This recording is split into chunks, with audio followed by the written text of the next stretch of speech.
अच्छा जी, हम लोग लास्ट क्लास में फ्रॉग के बारे में बात कर रहे थे, मल्टी सेलुलर और हमारे पास जो जो और मुख्तलिफ ऑर्गेनाइजेशंस थी, प्लांट्स की, एनिमल्स की, कि वो यूनिसेलुलर होते हैं या वो कॉलोनियल होते हैं या आपके पास मल्टी सेलुलर होते हैं, उसके बारे में हम लोग बात कर रहे थे। उसमें पीछे अगर मैं थोड़ा सा बैकग्राउंड आपके पास रिवाइज करूं तो हमने यहाँ पर 3 मेजर ग्रुप्स बना लिए थे। पहले ग्रुप के अंदर हम लोगों ने कुछ ऑर्गेनिजम्स की बात की थी कि जो कि सिंगल सेल से बनते हैं, उनकी तमाम बायोलॉजिकल एक्टिविटीज जो हैं वो सिंगल सेल ही कंट्रोल कर रहा होता है।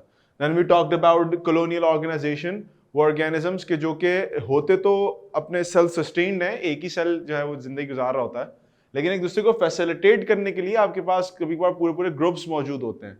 तो वो कभी कभार काम डिवाइड कर लेते हैं कि एक ग्रुप ऑफ सेल्स जो है वो एक तरह काम करेगा, दूसरा दूसरे तरीके काम करेगा। Now we have like third type जो कि मल्टीसेलुलर ऑर्गेनाइजेशंस पर मुश्तमिल थी।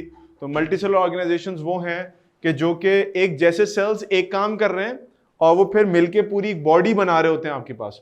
और फिर उसके बाद हमने मल्टीसेलुलर ऑर्गेनाइजेशंस के अंदर एग्जांपल देखी मस्टर्ड प्लांट की, जो कि सरसों आपके पास कहलाता है।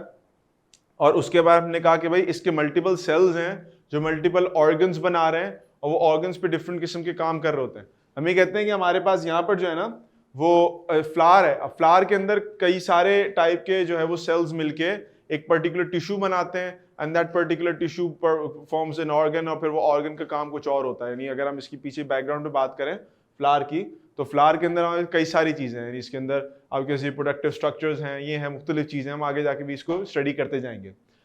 उसके बाद हमने फ्रॉग की बात की। ये भी आपके पास एक मल्टीसेलुलर ऑर्गेनिज्म है, बट ये स्पेसिफिकली आपके जो है वो किंगडम एनिमेलिया से बिलोंग करता है। इट इज एन एनिमल, ठीक हो। और उसके अंदर पे हमने उसकी हैबिटेट्स वगैरह का जिक्र किया कि उसके हैबिट कैसा होता है।